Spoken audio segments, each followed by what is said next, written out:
My husband loves this dish. In today's video, I'm going to be teaching you how to make Wasabi-Mayo Furikake Salmon. You'll need a nice slab of filleted salmon. This one is from Costco. It's a little over 2.5 pounds.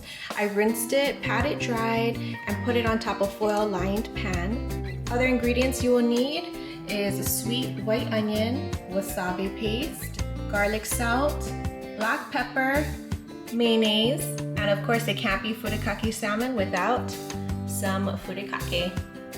To season the salmon, I'm just gonna use very simply black pepper and some garlic salt.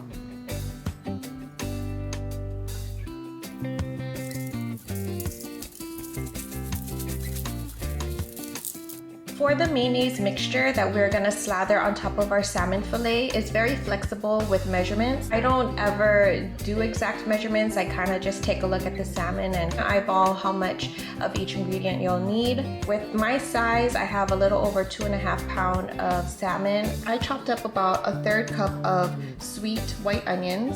Wasabi is optional. I know it's not something that a lot of people like. My husband and I enjoy it having a little bit of heat. But if you don't like heat, you can do without this. I'm gonna use about a 1/3 cup of mayonnaise. And then for the wasabi, you can just kind of squeeze in as much as you need.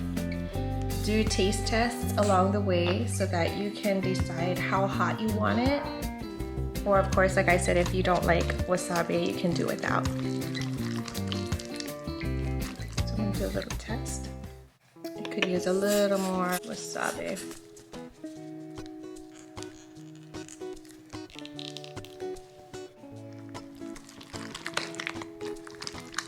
When you guys eat sushi, do you guys always like using wasabi and soy sauce?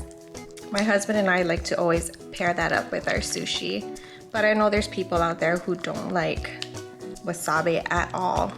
So because we added more wasabi, the tint of the mayonnaise is now a little greenish. You probably can't really tell in the camera, but in person, it almost looks like tartar sauce. Oh yeah, that's perfect. So bringing back our salmon fillet, we have our seasoned salmon here, and all I'm gonna do is top it off with our mayo mixture. And then we're gonna carefully smooth it all out.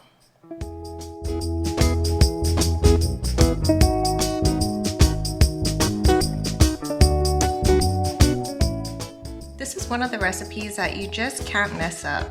As long as you don't overcook it, the mayonnaise keeps your salmon nice and moist and gives it such great flavors.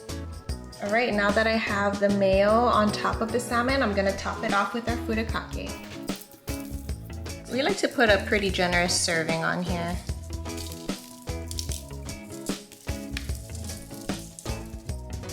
Now it's time to pop this baby into the oven at 400 degrees for 10 minutes. I just wanted to point out that every time I make this salmon, my go-to timing is 400 degrees for 10 minutes. Once the 10 minutes is up, I will open up the oven and use a little spatula to kind of cut down the center and peek in the center of the salmon just to see how well it's cooked. If I still see that it's slightly raw, I will turn off the oven, close the door, and let it sit there for another few minutes. Of course, how well you like your fish cooked is a preference. I personally don't like overcooked salmon, which is why I pay really close attention to how well the center is cooked. You can always cook a little longer if you do like it on the well side, but for my husband and I, we definitely like it slightly undercooked. All right, so I have my seasoned salmon ready to bake at 400 degrees for 10 minutes. So I took it out right at the 10-minute mark because when I cut it open, as you can see, the salmon is cooked without it looking raw in the center, but still, as you can see, filled with juices. So it's gonna be delicious. And our favorite way to eat it is with rice. I have our steamed white rice topped with a nice thick slab of salmon. Another great way to enjoy this is with some mini nori sheets. And what we like to do is mash it up into the rice. It looks like this.